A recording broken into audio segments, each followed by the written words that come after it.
Welcome to the first episode of a new series I'm producing exclusively for Patreon members like yourself. This series will take an in-depth look at the work that I'm doing on particular workings, rituals, and development processes.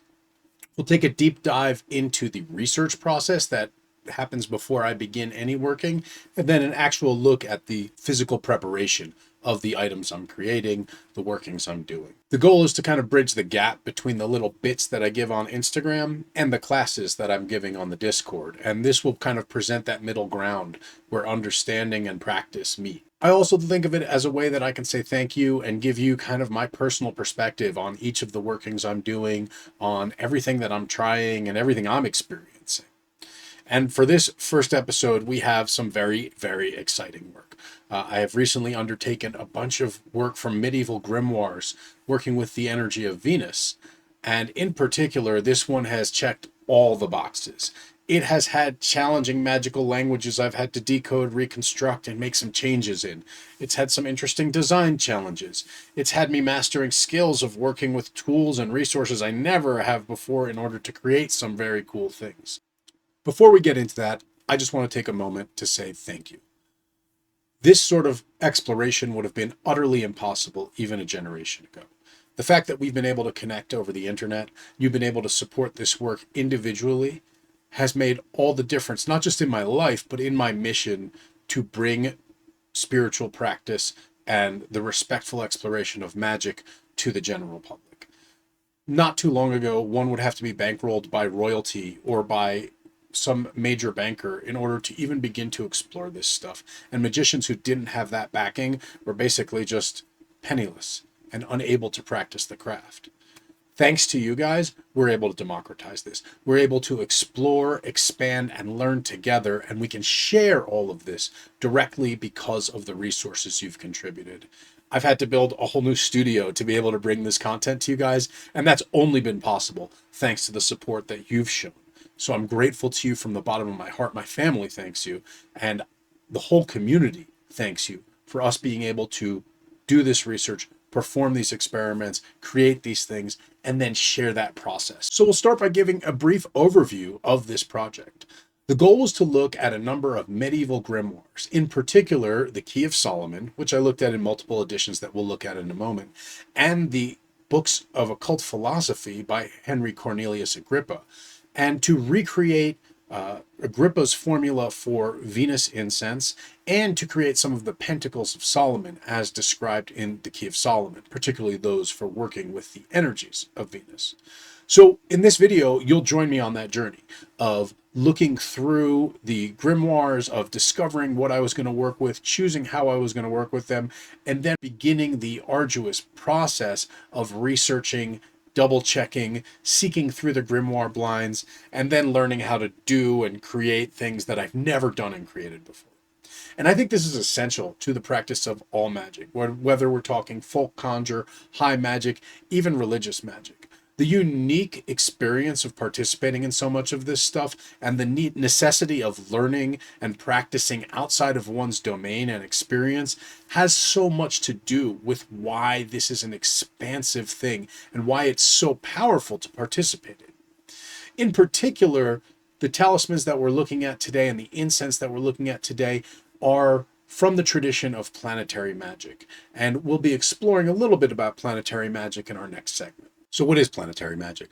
To put it concisely, planetary magic is working with the energies that are represented in the physical world by the planets.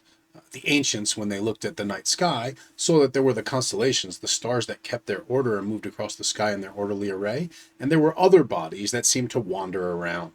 Those are what we call the planets, which comes from the word for wandering star. So the planets, being independent of their agency, were thought to represent forces that were more independent and that could have kind of an outsized influence on the orders of the world. And so this is what gets captured in the traditional idea of astrology. So you'll know if you've looked at your astrological chart that you have a sun sign and a moon sign and a sign for each of the planets.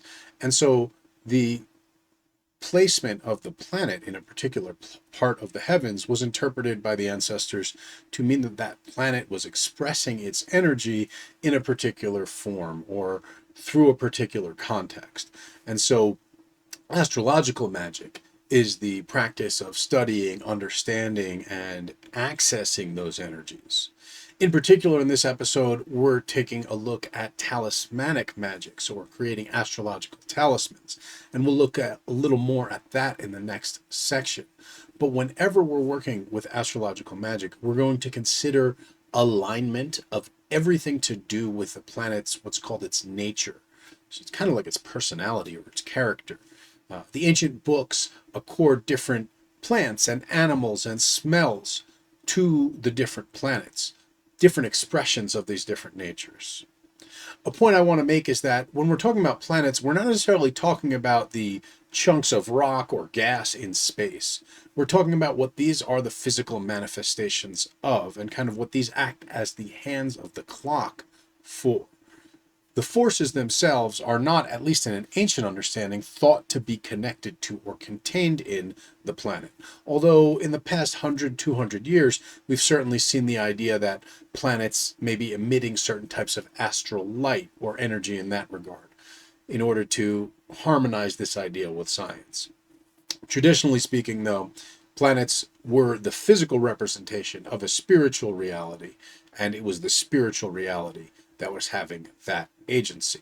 And so we'll see the planets, certainly in English, associated with different deities, and the energy or character of that planet being represented by the energy or character attributed to that particular deity.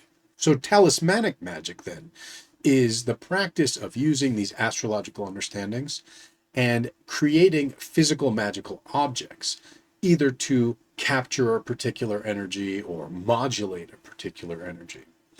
An example of why we might use this is, well, I'll give my own case. So my Venus, as it's colloquially called, that is the place in the sky that Venus was when I was born, was in Scorpio, which is a lot of fun and has some unique characteristics, but according to astrological theory, is not a place that Venus likes to be.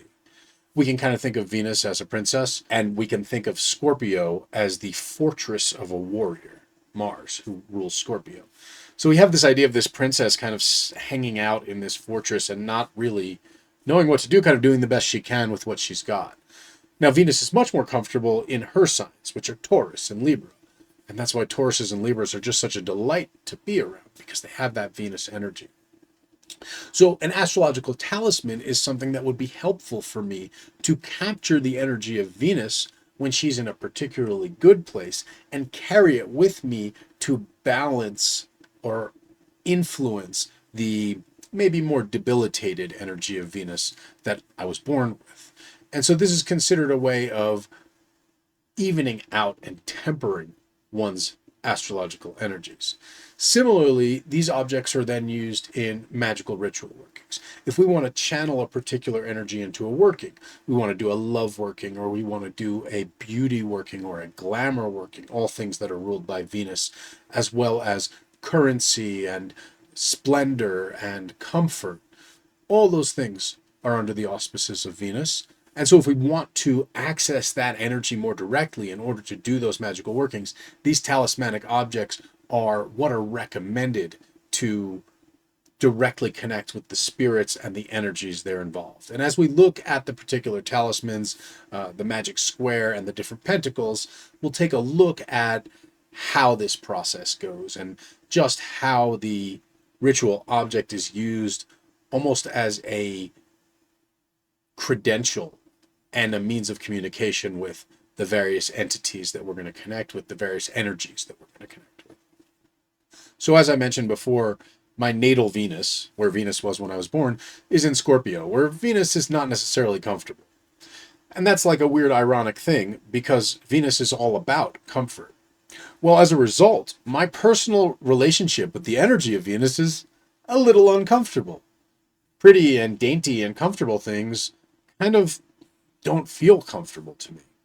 So it's something I've been conscious of and something I've been working on for a long time. And having two young daughters, it's something I have the opportunity to explore more often than I have previously in my life. So this was a working that I was very much looking forward to engaging in to further interact with that energy. But every time I've tried to approach the energy of Venus in ritual, it's just been too out of my element. It just didn't seem, ironically, like I said, comfortable. I always found myself connecting with Venus through the energy of Mars, who rules Scorpio. So that was an interaction of possession and an interaction of pursuit, where actually the energy of Venus itself, and if we're going to connect with the energy of Venus so we can do the workings with Venus, the energy of Venus is one of receptivity, not of pursuit. Venus has to be chased, not the chaser. And so it's this feminine energy, it's this softer energy, it's this energy that draws in rather than pursues. It's this energy that receives, and it's this energy that pulls towards itself. And so it's very different than the energy I'm accustomed to working with and the energy that I'm accustomed to embodying. So this whole process has been about soft touch, has been about gentle movement, has been about aesthetics, has been about considering things in a light and a way that I really never have in my life. And so it was with that that I began to look at the grimoires. So it all begins with consulting the grimoires, the books of magic that transmitted the traditions from ancient times through the Middle Ages, through the medieval period, and conveyed them to the Renaissance, where they were brought to the Enlightenment. So these books record the experiments and the teachings and the understandings of all sorts of practitioners through the ages, and they would generally be copied and passed down the generations. So the two that we're looking at here are the Key of Solomon and the 3 books of occult philosophy, considered 2 of the cornerstones of later magic through the Renaissance and beyond. These were considered definitive sources that collected traditions from antiquity. So we looked at those to find our talismans that we were going to create and the recipe for our incense. The Key of Solomon is one of the classic grimoires of magic, thought by some to be the greatest book of the Western magical tradition, certainly one of the most influential. Many of the concepts that we associate with magic, and particularly ritual magic, come directly from the Key of Solomon.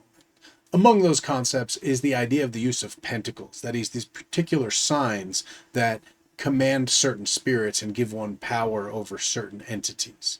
And with the creation of the Pentacles in the Key of Solomon comes our connection to that book here. The oldest manuscript that we know about is in Italian, dated to 1446. And it was probably translated from, quote, a copy of the Latin text that was also known in 1426. So this book probably goes back earlier into the medieval period. But that key timing leads it to be available in the Renaissance at the end of the 15th century, right at the end of the 1400s. And so it becomes the tradition that moves into the modern period.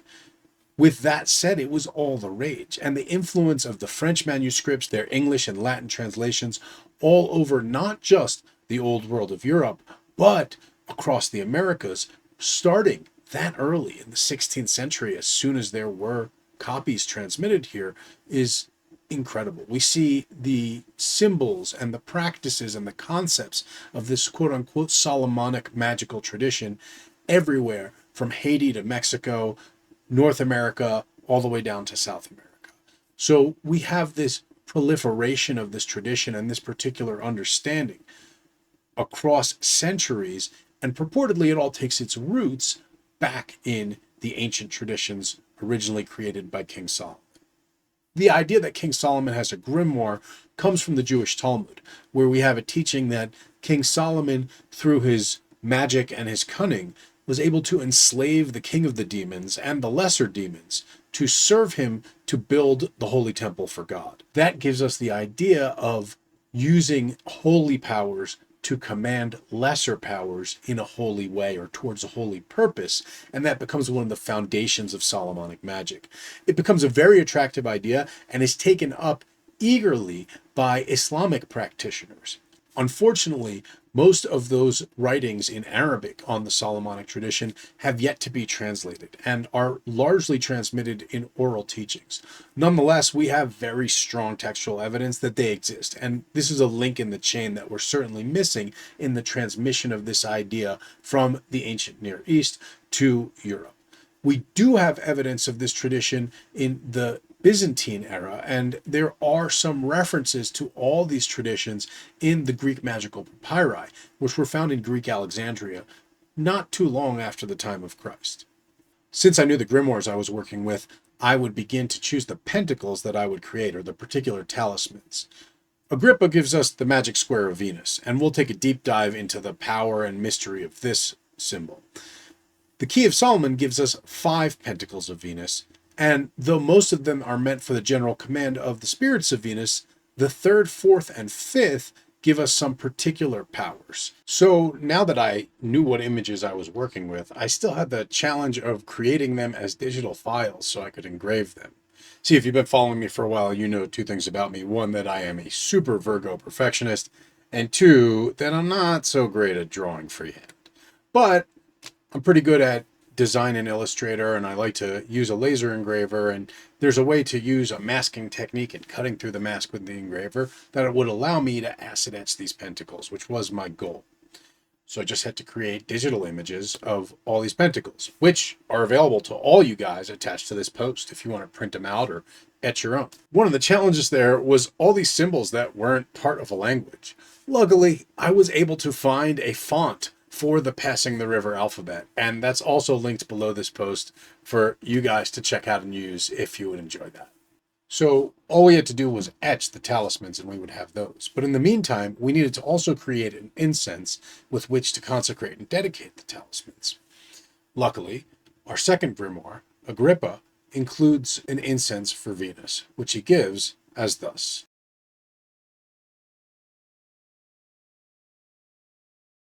We'll translate them here in English. For Venus, take musk, ambergris, lignum aloes, red roses, and red coral, and make them up with the brain of sparrows and the blood of pigeons. Now, this is a little different than a modern incense recipe, not in the least because it includes coral and pigeon parts, but we were determined to make it happen. The biggest challenge was sourcing all this stuff, particularly for the incense of Venus. First, I want to introduce the grimoire that we decided to work with for this project. The author of our second grimoire is one of my all-time favorite occultists, not in the least because we share a birthday and think of things a very similar way. Henry Cornelius Agrippa was a German scholar, soldier, knight, and intellectual who passed on ancient philosophies and doctrines in his books, the 3 books of occult philosophy. These became the foundation for virtually every later Western book on magic, some of which just plagiarized Agrippa's work wholeheartedly and outright. The 3 books of occult philosophy, or of magic, which is its alternate title, was completed around 1510 and first published in the year 1531. They contain magical teachings that Agrippa has handed down from ancient Egypt, ancient Chaldea, the ancient Hebrew mysteries, and elsewhere, that he's condensed, carried over, and made accessible to Western readers, possibly for the first time, and certainly in an enduring form that has lasted over 5 centuries. To say that this book is significant and important in the practice of magic in the Western world is a significant understatement. The book forms the foundation, much like the Key of Solomon, of so much of what many traditions, even ones far apart from the knowledge of Agrippa, practice in terms of signs they draw on the ground, in terms of talismans and amulets they use, in terms of associations they have with plants and animals. The sources for all these things is this work by Agrippa. The list that Agrippa gave us for Venus is pretty impressive. Virtually all of these ingredients are rare and expensive, with the possible exception of rose petals. Agarwood, also known as oud, is one of the most sought-after fragrance ingredients in the world. It's a rare wood that only grows in certain parts of the world and is graded commercially by its quality. For this one, I was able to find some AAA agarwood that I was able to use directly in this incense. Red coral is a rare and semi-precious stone. Obviously, it's made by the sea and in a limited quantity. It's fairly pricey, and for this, I had to pulverize it into dust. But such is the way of the magician. Ambergris is one of the most expensive natural products in the world. It's produced rarely by whales who spit it up on shore, and it's an incredible fragrance compound sought after by the most high-end perfume houses in the world. Musk is another natural product. Although synthetic versions of musk do exist, and there's a seed called the musk seed that I've used myself to represent musk, if I was going to do this, I was going to do it right. So in this case, we have castoreum musk, the musk of a small land mammal that comes in these glands. The rose petals were easy enough to get. The local apothecary had them in plenitude. Of course, our last two ingredients, the blood and the brains. Well, getting a sparrow was right out. But luckily, doves are the exact same species as pigeons. So I was able to get pigeons. Not frozen, thankfully, and not live, thankfully, but freshly killed. That way I could harvest the brain, which would usually get thrown out, and in particular harvest the blood, which is really, really hard to get. So I was able to get the whole pigeons, and I performed quite the procedure. I've done brain surgery on a bird now, and that was not something I'd ever done. One of the cool things, as I said before, about doing magic is that you do a lot of things that you've never done before. The process is transformative of the operator. Having done this kind of work, I've experienced so many things I'd never experienced before, including dissection of a bird. That said, the operation went off without a hitch. I was able to open the head of the bird and cleanly take out the brains. I was able to open the arteries in the neck of the bird and squeeze out the blood. I also took the opportunity to remove the hearts of the doves so I could use them in the incense as well, because if blood is good, well, the heart has something to do with that. So I ground all this stuff up and made my incense powder, and from there I formed it into pastilles. Everything in Agrippa's book is said to be made into these lozenges or pastilles. So the smell of the incense right when you take it out of the bag is the musk. It's almost like olives. But then when you smell the actual pastilles, they smell rather sweet. One of the great things about working with all these high-end aromatics is just handling the pastilles. If you get little crumbs on your hands and things, and you rub your hands together, you get that sweet, kind of spicy smell of the agarwood first.